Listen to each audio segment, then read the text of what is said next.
他叫艾瑞克，中文名聂子睿，来自美国密歇根州，今年40岁，是中国日报社的一名美籍专家，职业记者。I have about 7 stacks of newspapers like this from all 17 years.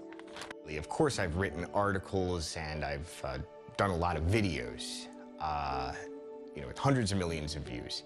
This is very interesting. If you see these words here written in calligraphy and innovation have helped to transform the country. 现如今，他把家安在北京，但在17年前，聂子睿从未想过自己会来到中国工作生活。I never really planned on coming to China at first. Never even thought about Asia, let alone China. 聂子睿出生在美国密歇根州的农村，少年时就立志成为一名记者。When I was 18, 9/11 took place, and at that time, I determined that I wanted to become a conflict reporter. 2005年，即将从大学毕业的聂子睿意外地得到了一次实习机会，那是由中国日报社和美国中密歇根大学发起的一次交换生计划。It went very well. They invited me back when I graduated in 2006, and I thought, okay. 虽然接受了这份工作，但聂子睿心中并没有忘记自己的理想。他的计划是先在中国工作2年，积累些经验，然后再去当战地记者。Well, after 2 years, okay, now it's time for the Beijing Olympics. No foreign journalist would leave China right before the Beijing Olympics. So my plan was, okay, I'll just stay for the Olympics, then I'll go do the war reporting. May of that year, I was actually supposed to end up going on a business trip, which I ended up rescheduling, so I could go back and marry my wife, who's now my wife. That trip would have been to Sichuan, and that's when the Wenchuan quake struck.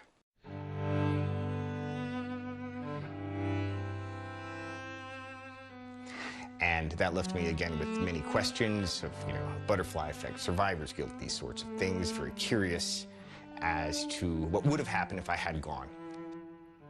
从美国回来后，思考再三，聂子睿向报社申请，前往震中做灾后救援报道。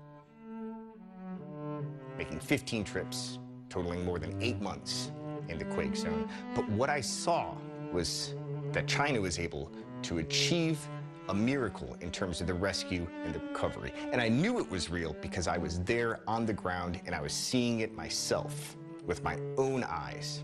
And that was when I really determined I'm going to stay in China. There's something really valuable, worth going on here. I'm going to stay and I'm going to tell this story. 汶川地震报道结束后，聂子睿开始把足迹遍布全国各地，他的目光更多地聚焦在那些更为偏远的地区。2010年，玉树地震发生后，聂子睿又赶到了青海，报道灾后重建工作。The thing about Yushu is, it was a place that was desperately poor. 在2011年，青海省玉树藏族自治州曲麻来县叶格乡的400户人家中，只有大约20户能用上电。而在乡里唯一的一所小学里，孩子们还从未感受过电能给生活所带来的便利。All they needed was a solar panel that cost 4,000 yuan. When I got there, I came to realize I wasn't actually putting the solar panels in the school, but rather in 7 tents that 78 children called their dorms, and they slept on boards. And this is a place where it snows all but 6 weeks a year. There's a reason it's called the planet's third pole. And I came to understand the dire needs there that went far beyond this one solar panel. You come to realize, actually, is that, what poverty is it's the multiplier of all vulnerabilities, and that includes 2 earthquakes. 在玉树的经历让聂子睿发现，比起走出灾难，如何去战胜贫困是一项更伟大的事业。脱贫攻坚，全面建成小康社会，凝聚了全国人民的共同心愿。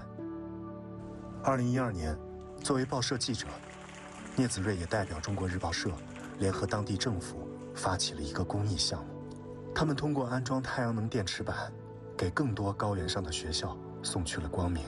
此外，还送去了书籍、药品、衣物等必需品。政府则在改善基础设施条件、提高老百姓就业、收入等方面投入了长期且巨大的人力、物力、财力。几年后，当他再次去往玉树时，发现改变已然天翻地覆。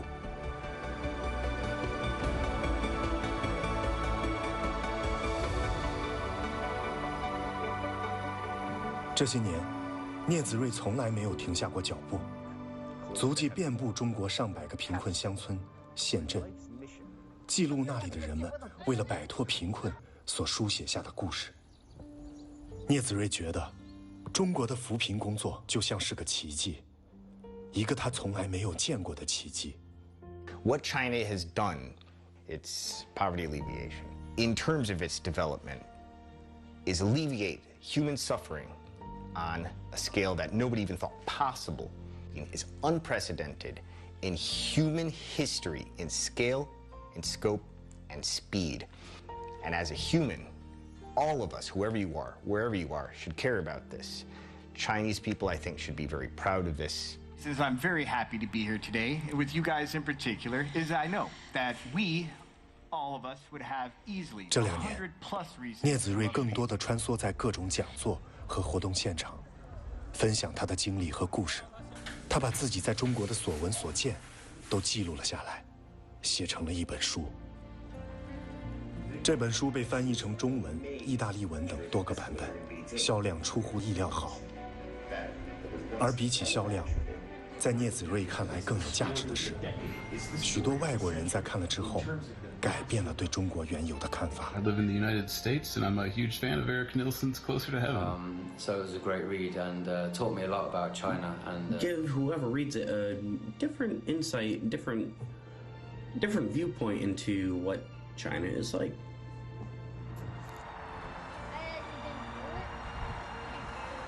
Hey, 你好. Since this has become home for my wife and I, and for our children, it's where they're born and raised, it's the country that they know as home more than anywhere else.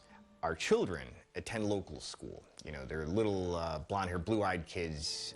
They're the only foreigners going to this. Our kids both have studied wushu, Taolu wushu, since they were very young, about 3 years old.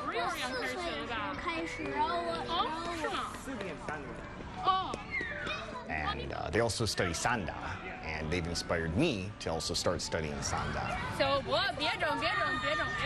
I find a lot of Chinese friends don't even know that Sanda comes from China, that you could actually truly use too for self-defense. Fortunately, China is extremely safe, so I don't think they would ever need to use such a thing. When my kids were very young, they could only speak Chinese. My son misspeaks a little bit when he says that, you know, we're half Chinese. We're very happy that, you know, this year we all were able to finally get our permanent residency. Yeah. 好的，您的材料来了吗？有，来了。好的。哎，好。It has been useful in many other wonderful ways, from banking to travel, so that we can be secure in planning our future in China, to do what we can to enjoy raising our kids here and to see what kind of future they might have in China. I didn't think of it earlier because I'm No. Scram. He's not saying like once you learn. When I first arrived in China 17 years ago, it was much earlier in its development process in a way that I couldn't even imagine, that China would have achieved what it has by now. This is the story of the year, it's the story of the decade, it's the story of the century. And it's not just a China story, it's a human story. And you know, one of the things I've come to realize the longer that I'm here and the deeper I kind of dig into the China story is that I often liken it to an onion. You peel off one layer and you discover another layer beneath. And I think you could peel for your entire life and never reach the center.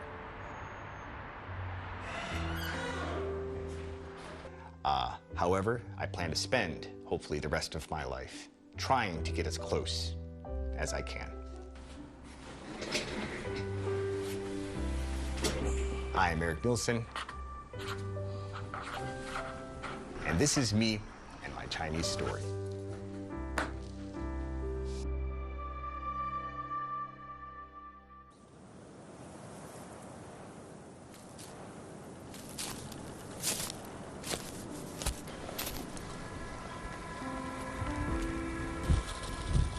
In Arab countries, we have one sentence.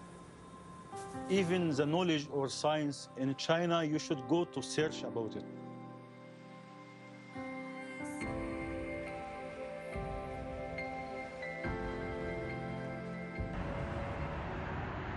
My name is Osama Abu Saud, and I am Egyptian.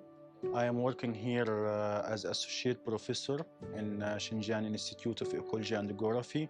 搞成这样了，没有雨，你闻什么？棉花又没味道。No, I don't smell the rain. 新疆棉花，yaxshi。这是奥萨马在中国工作的第8个年头，他的研究领域是环境微生物学，就是研究植物和土壤当中的细菌和真菌。 We try to find that microorganisms that associated with medicine plant to let the plant grow faster and in good health. So if it is, maybe you see some are already infected with the fungus. Yes, this is what 人类使用草药治疗疾病的历史由来已久，而在奥萨马和他的同事们看来，是因为这些药用植物当中的细菌微生物在起作用。 This Balishan in Egypt have and Xinjiang have. So we just compare between the bacteria there and here.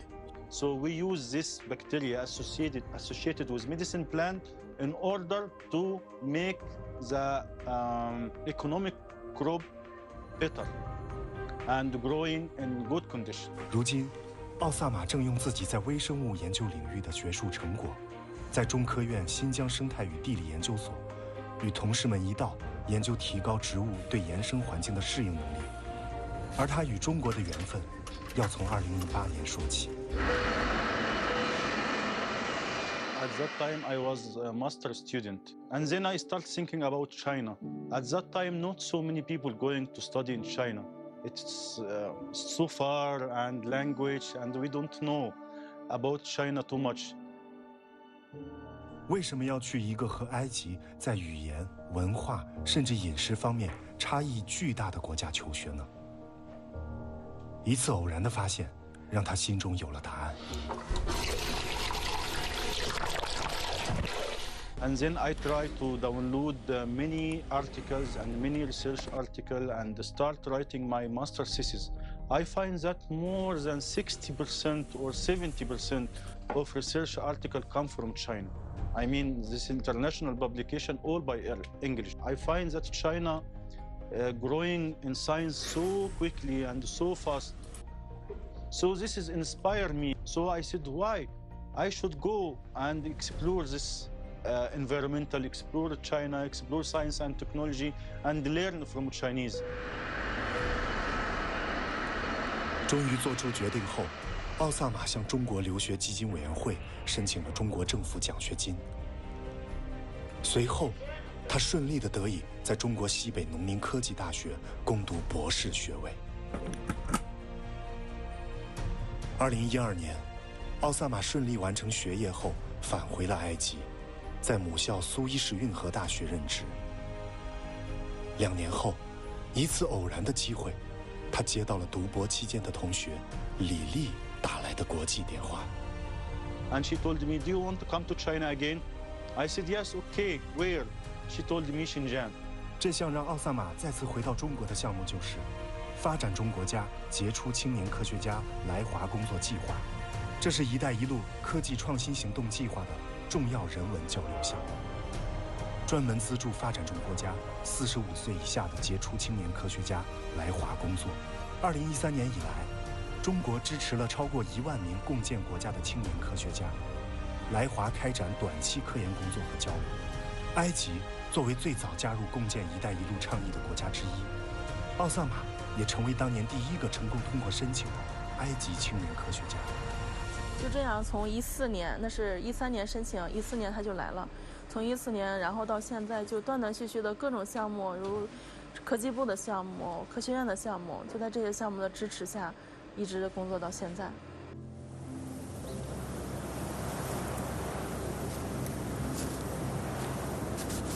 2014年至今的10年时间里，作为外国青年学者，奥萨马在团队负责人的指导下，参与完成约1500余株特殊生态环境微生物资源的分离、纯化工作，为中国乃至世界农业解决土壤盐渍化和干旱等问题，做出了极其重要的探索和贡献。We can isolate this, take some sample and isolate.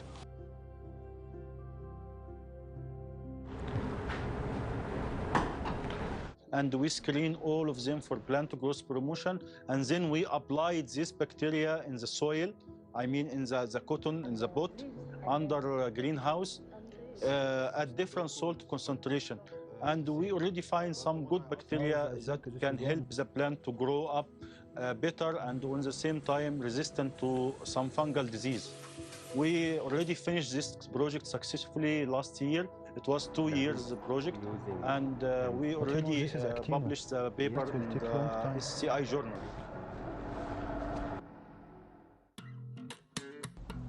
来新疆8年后，奥萨马对这片异乡的土地逐渐从陌生到熟悉。I miss you very much. Going to Xinjiang? Xinjiang is very unique, you know, everything is very unique. 我们这个多少钱？来。If you come to Urumqi, you will find that we have the subway and BRT, and the same like Shanghai and Beijing is advanced city or a new city.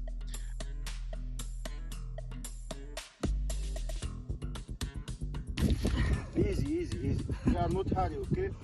I enjoy the culture and food and friendship, and I'm very happy to be living in Xinjiang. 小小的微生物承载了共同的梦想，让各方走到了一起，互相学习，互知互信。作为一名埃及在华科研工作者，奥萨马参加了2017年的“一带一路”国际合作高峰论坛。在那里，他不仅分享了自己在中国新疆所从事的科研事业，同时也将新疆这些年的变化分享给了更多的人。More than I imagined before, and until now still growing. So many countries join this big mega project, and how this one belt, one road will help other developing countries for infrastructure and transfer technology to all those countries along the belt and road. China always surprised me with something different. Everything is surprised me. Here is Xinjiang. It's a very beautiful place. Welcome to Xinjiang. It's my second home. This year, I think I am the luckiest person in the world.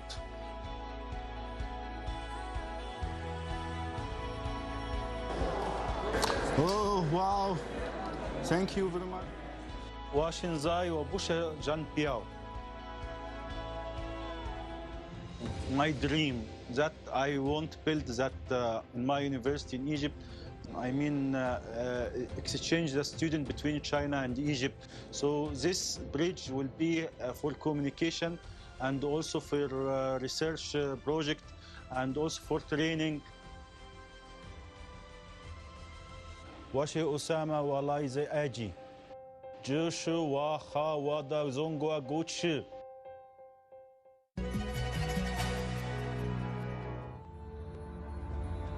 2000多年前，随着张骞出使西域，沙漠中响起了驼铃声声。沿着张骞的足迹，好人走出了一条丝绸之路，让东西方文明交流延续至今。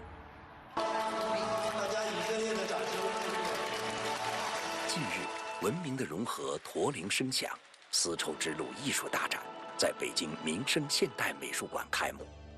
展览集中了中国15个省市自治区的35座城市的名作，得到了柏林东亚艺术博物馆、慕尼黑大学、挪威国家图书馆等国际学术机构的支持，文物量高达400多件，许多作品都是首次公开展出，展出为期6个月，展品时间跨度上下4000年，涵盖了绘画、雕塑、声音、影像等多个门类，以序、大地、人间、天空、艺术恒久5个篇章来讲述丝绸之路上的精彩故事。那么这个故事首先是一个世界的故事。联合国教科文组织的那个关于丝绸之路的叫路线的遗产啊，就遗产，世界遗产，它是涉及到很多国家的。这个驼铃声响，这是一条中国和世界的路。丝是中国的发明，中国的创造，中国给人类文明的贡献。那么很快，国外的这个异域的好多因素就进来了，就呈现出一个非常有意思、非常宏观的这么一个国际艺术的一个状态。进入展厅，最引人注目的就是这座通高329厘米、重达7吨的宝冠如来佛坐像。该佛像推定为8世纪前期造像，坐佛面相丰润，嘴角带着笑意，是这次展览中最为重量级的展品。来自新疆维吾尔自治区伊犁哈萨克自治州博物馆的展品《黄金面具》，距今已有约1500年的历史，制作于战国或南北朝时期，是典型的西域人形象。山西省太原市沙沟村胡律彻墓出土的胡人吃饼骑驼俑，虽然比例夸张，但造型生动，惟妙惟肖。其实我们也能看到，这个丝绸里面更多的是异域的形象，有我们所谓以前古人讲的胡人的长相，是吧？胡人实际上就是外国人的形象。今天的新疆维吾尔自治区和田地区是古时候的于田国，这里是丝绸之路上的一个重镇。来自和田地区博物馆的唐代祭月天神像，画中人物眼窝深，鼻梁挺拔，铁红色袈裟依稀可见。当时于田也是中国佛教最早传入的地方，到了唐朝之后达到繁盛时期，然后呢，艺术高度的中国化以后，相互交流就形成了一种非常有特色的佛教艺术。这次大展还通过敦煌石窟、龙门石窟等7大不同风格的石窟艺术精华，带领观众领略石窟的建筑、雕塑、壁画之美。我们敦煌研究院这次带来了就是10幅反映丝绸之路上历史文化、使节往来、音乐舞蹈、商贸的这个敦煌壁画的壁画临本。本次大展，北京民生现代美术馆还联合哈佛大学推出了数字洛阳多媒体特别项目。该项目是哈佛大学中国艺术实验室历时5年完成的，整合了全球学术资源，在虚拟的世界里，把公元6世纪全球最大的一个国际化都市洛阳重新构建出来，带领观众通过数字艺术直观感受历史。其实对于西方的年轻人来说，中国文化也是他们非常向往的一个神秘，而且绚烂，而且非常深邃的一个世界。所以我们在哈佛大学，通过各种各样新的技术去展现东方文明的时候，其实是受到了热烈的反馈。我本身是学中国古代历史，麦积山的，包括龙门、云冈的，就这个展区，我觉得很喜欢。它能表达这个丝绸之路的这种精神，就是非常包容，非常这个多元化的。这次大展既是对中华传统文化的弘扬，更是向丝绸之路东西方文明交汇融合的纽带致以崇高的敬意。丝绸之路就是在一个文化融合里边，它承担的是一个非常重要的作用。因为中西文化它本身呢，它有它的独特性，就是通过融合，它要相互变得更丰富。丝绸之路它是一个鲜活的，而且是一个国际化的这么一个道路，就是不断的，大家互相的这种碰撞、吸收、融合。那么它其实是延续到今天。我们今天在讲文化自信，那么实际上艺术是一个非常好的一个呈现。